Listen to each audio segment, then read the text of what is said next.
Well, hello and welcome. Welcome to Penelope's Chinwag. What is it about this week? Well, I'm reading my story, so there's some quiet time, a couple of films of our walks.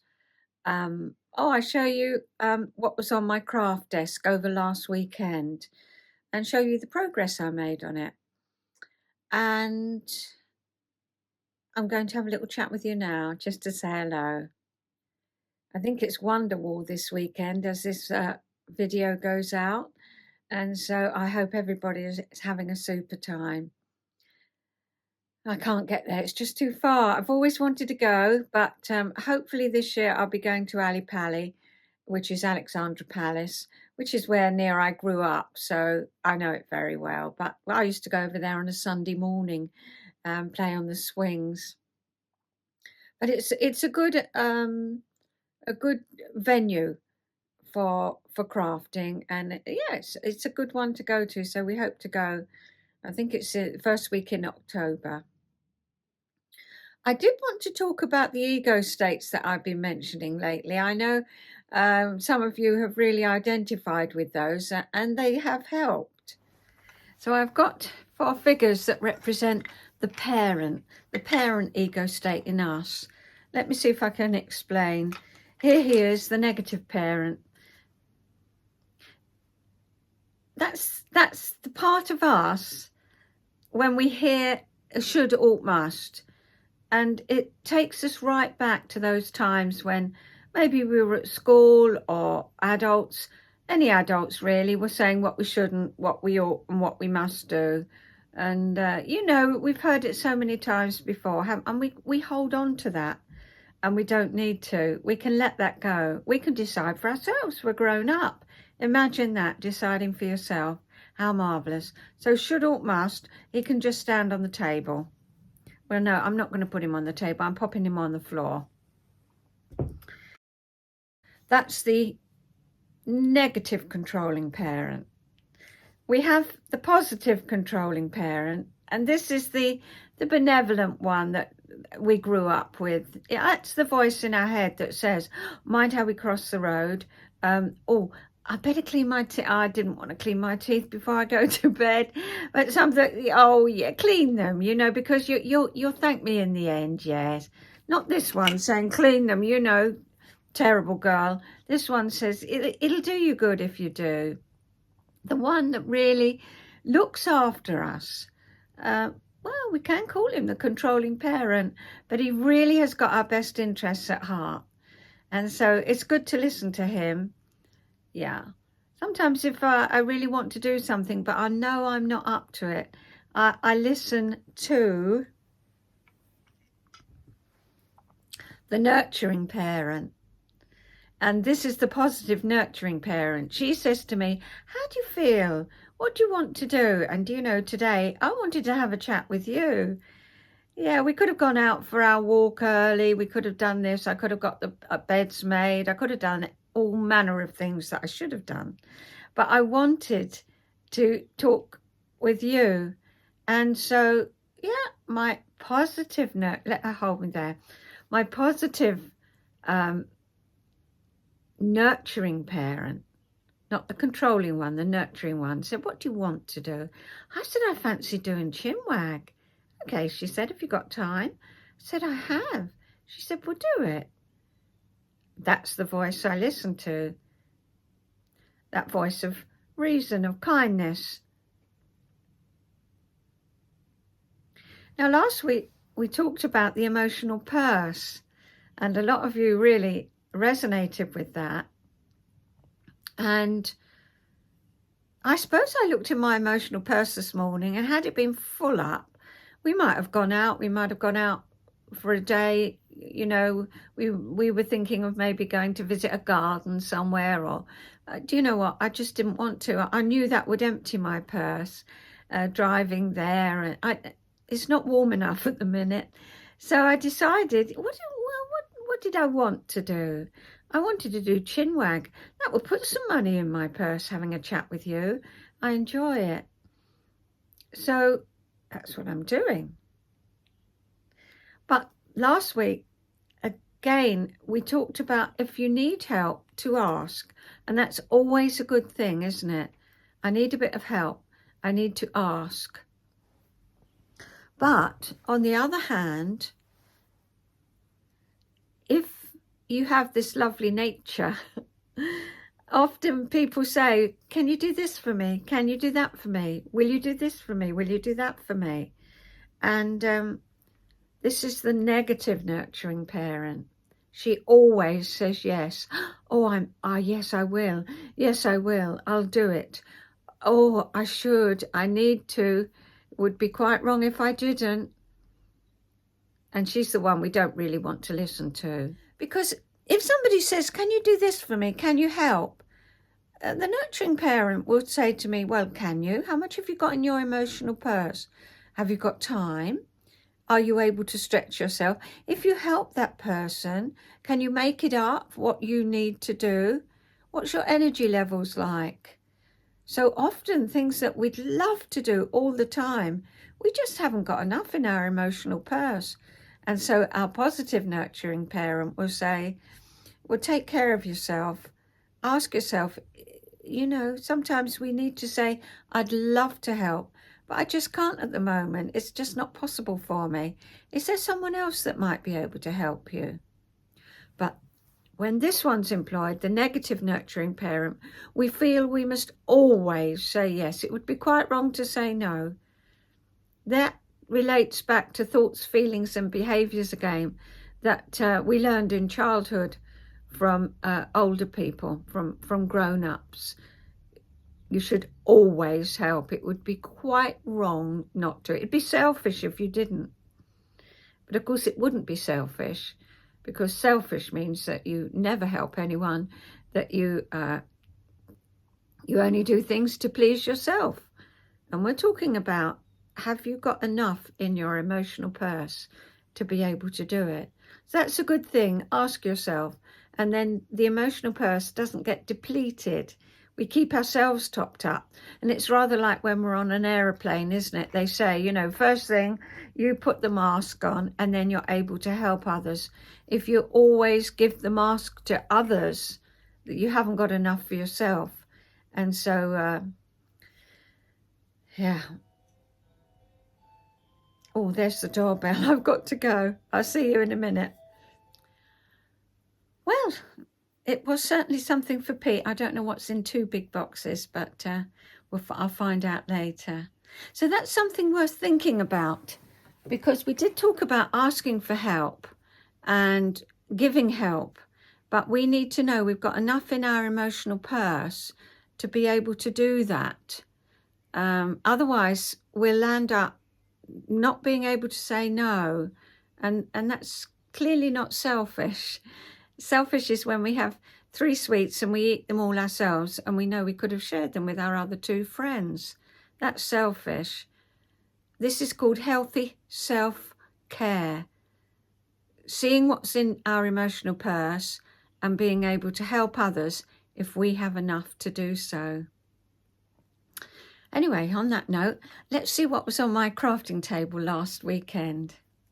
Here's my crafting desk.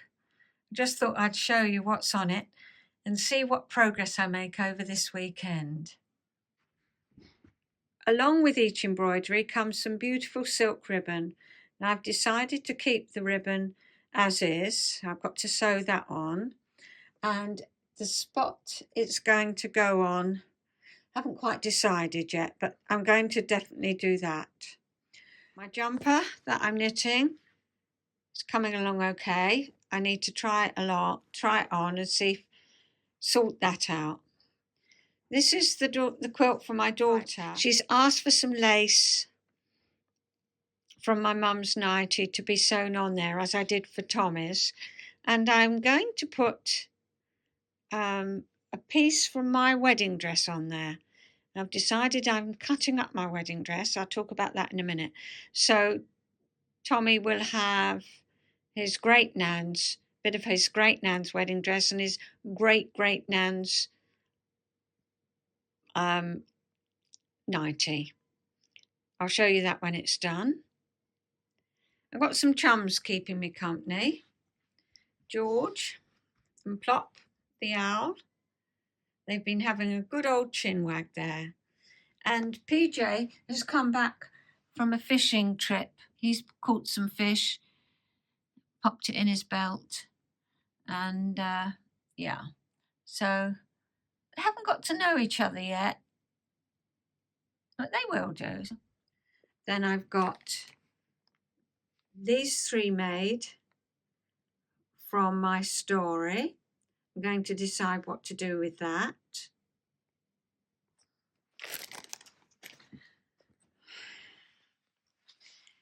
Hello.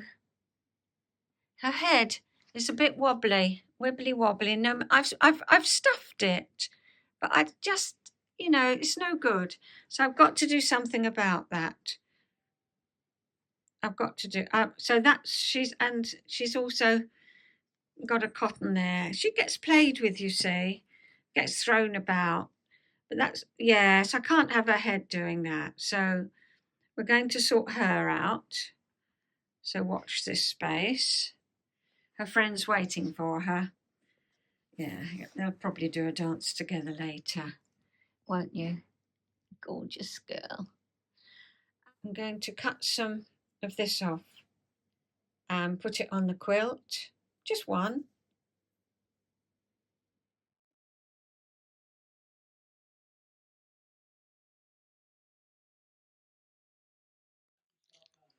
Let's have a look at the label. Right, that's it. So the label, because it's going to be here with you, is about Tommy's Nan, which is your book that you used to read, Good Night Little One. And the blue silk is from his great Nan's 90.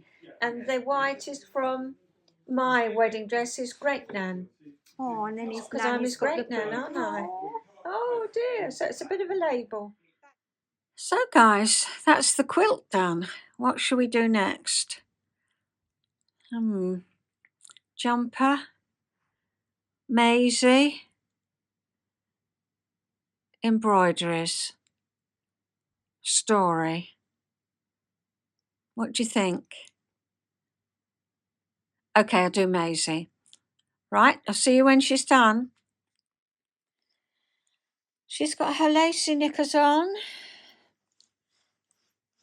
her lovely dress, and I've stitched this securely. I'm hoping when I turn her over, she's going to look better. And you do! You do! I'm so pleased. Well done, Maisie. Yes. Oh, that's better, isn't it? I'll just get her dressed and she can go over and say hello to her friends. Now we need to sort your eye out. It's weeping a bit, isn't it? Righty-ho, next job. Oh my goodness, Maisie, you look terrific. I can see you looking perky as anything. Yeah, you're going to go back and talk to your friend now. I tell you what, I've just found a couple of pretty things for your cardie, because I always thought your cardie made you look like a school teacher. And they're busy chatting away, aren't they? She's waiting for you over there. Just a stitch at the back of your neck. It's work to treat. I'll put your cardie on. What do you think? I found two beautiful little... Where are the little flowers? Metal flowers. They're lovely. Just set off your cardie nicely. Go and talk to your friend then. I'm going to do this next. So that's a hook. And on the hook, I put my Chinwag and beach huts and apple tree house. And when you stand back, it's a bit hard for me to show you, but that's what it looks like. I think that's okay. Yes, I think I like it. So I'm going to leave that like that for the minute.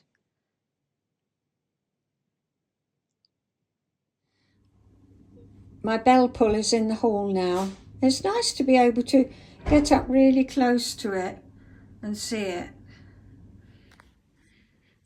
Well, with these embroideries, I've decided that I'm going to put them on a spool instead of being sewn like that as I did those, so you unravel them that way to the side. I want mine to unravel that way. So that way I can hang this on a piece of doweling and hang those down open and not have to close them up. I'm going to start with the names, then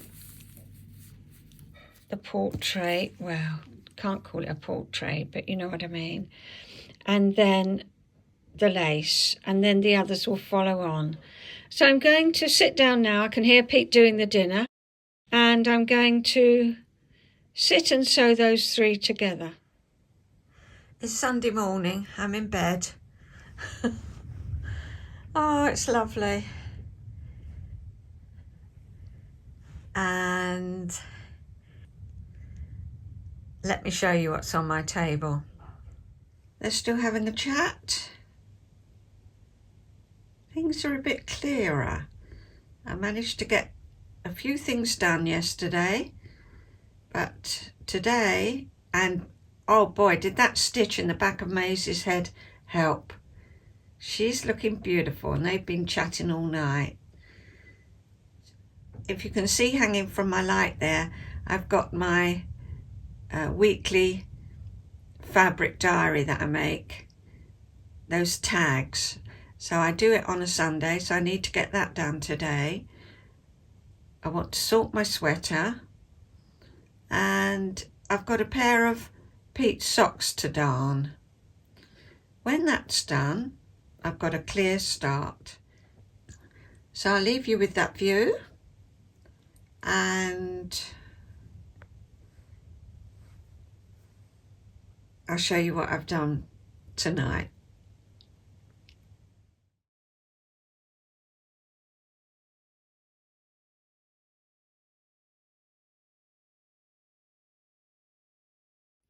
And I'm back. I've finished it.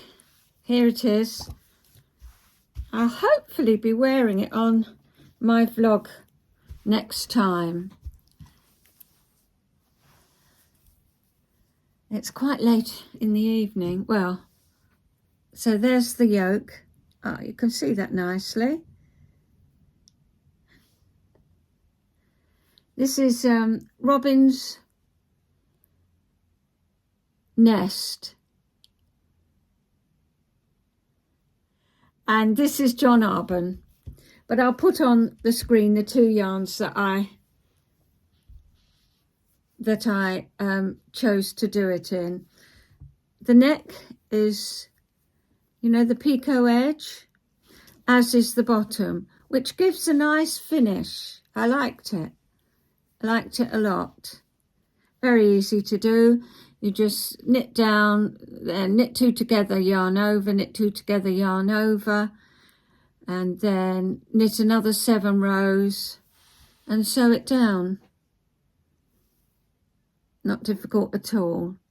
I sewed it separately, which I wished I had done on the neck, but she said on the neck, when you get to that, pick up the stitch and knit that together. And I wish I'd I wish I'd just, anyway, done it like I've done this bottom bit, because I found it a little bit tricky doing that, and it can easily go a little bit sway, you know. I did twisted rib on the calves, which of course you get halfway along and think, why did I do that? But it does give a lovely finish. I'm very pleased with that. It's very neat. Now, what's the fors and against? This is my first top down. What don't I like? What I don't like is that you knit down and then you have the stitches and pick them up, and then you knit the sleeve, and you tend to get a few holes. I mean, well, it feels like darning, but I've sewn those, and that's fine. The other thing I don't like is the lack of seams. Yes, it's lovely, it just goes round and round, and before you know where you are, it's finished. But I was always taught, even when you know, doing dressmaking, that seams gives shaping. And without that seam there, you haven't got the shaping. It's like a barrel, isn't it? And I'm going to wear it and see how it feels wearing a barrel as opposed to wearing something with a nice seam down. Oh, the other thing I don't like is if you need to start a new piece of wool, where do you, usually I start it on the seam, you know, and you don't see it. But here you haven't got a seam, you're going round and round and round. So obviously I have had to start a new piece. I think I did it on the back and I've darned it all in okay. But yeah, I prefer, oh, where did I do it? I prefer to have a seam here. I've just sewn it along. I haven't washed it yet, so you won't see it. But you know, that feels wrong to me. So that's a new thought for me.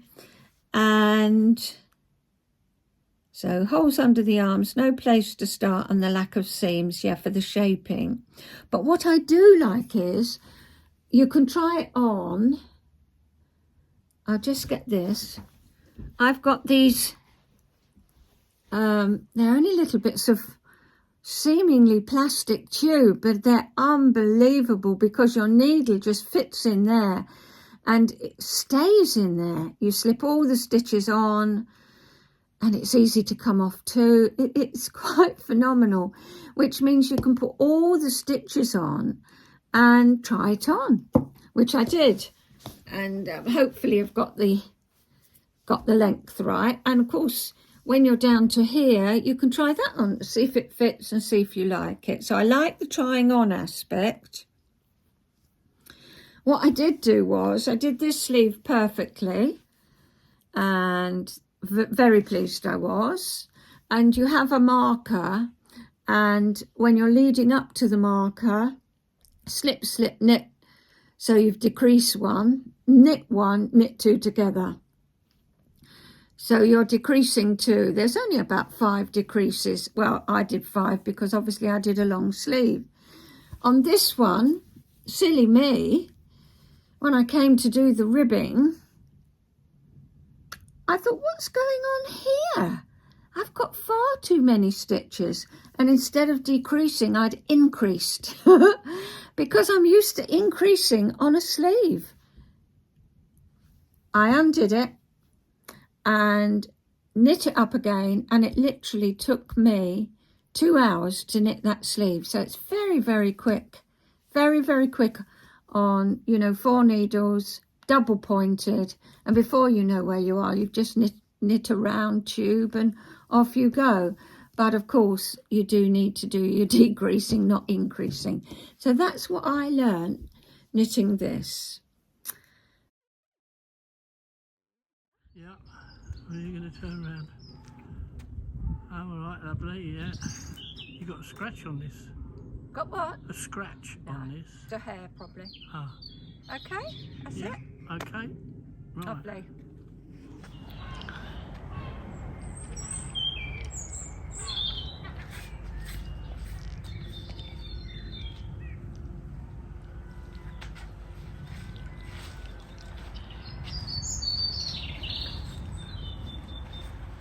And so that's what it looks like on. I'm really pleased with it. I love the heaviness of the hem.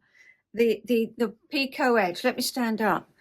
The picot edge gives this lovely, well, heaviness but smoothness.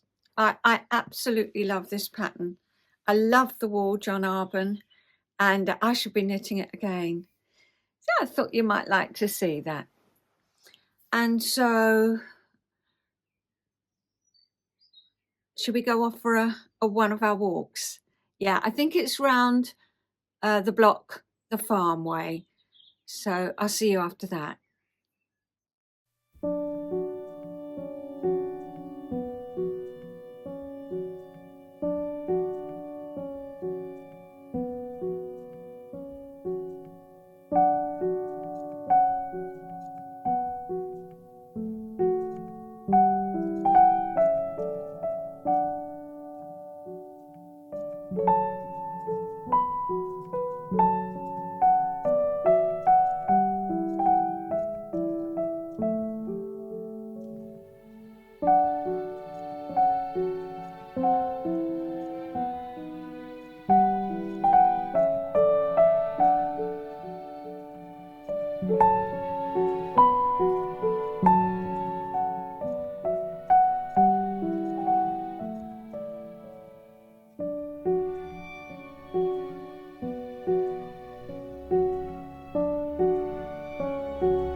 Well, that was a really blowy walk, but I hope you enjoyed it with me.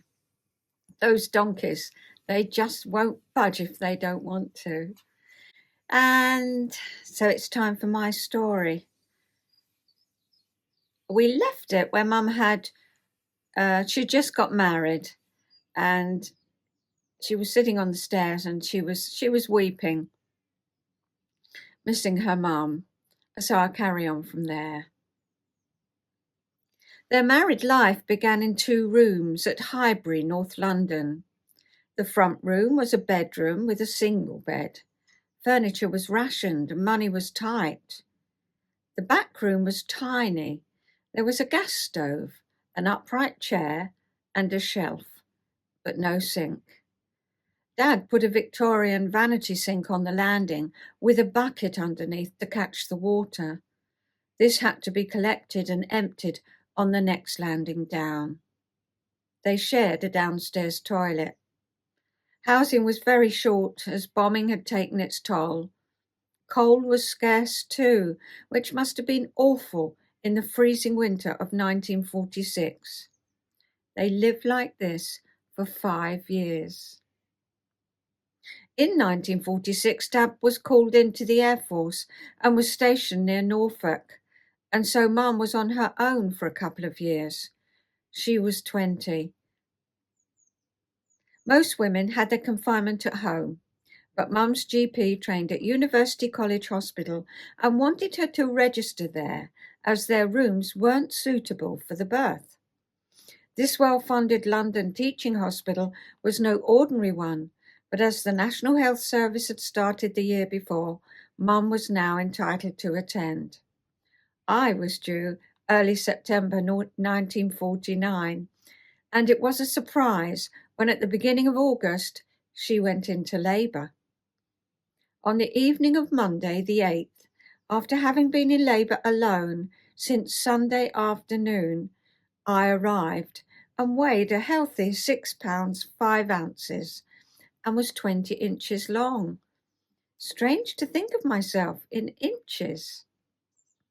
When I asked her if I was a good baby, she said she didn't really know, as she only saw me at feed times and when Dad visited in the evening for an hour. I thought how sad that I was whisked away, but she said it was a strict regime that she dare not break. No nighttime feeds to deal with, as the babies were bottle-fed in the nursery. It was a nice rest, she said, a 2-week stay. Silver service and treated like royalty. Of course, not all hospitals were like that. University College had been a well-funded teaching hospital, and Mum said although it was now NHS, it hadn't quite converted itself from its private ways. Whilst Mum was in hospital, the council had a sink installed in the small back room. There was now an armchair as well as an upright chair. When we talked about it, I felt so sorry that she was living like this and not having help from her mum. After I had my two girls, she was an invaluable support to me. The single bed had gone, and they now slept on a put-you-up. I slept in my pram. She proudly told me that the pram was of the new type that was collapsible, so necessary as she had to take it up 2 flights of stairs.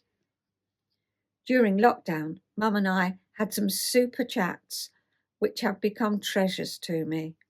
Finding out all these facts is one thing, but knowing that Mum loved cupboards has now become something I have understood so much better.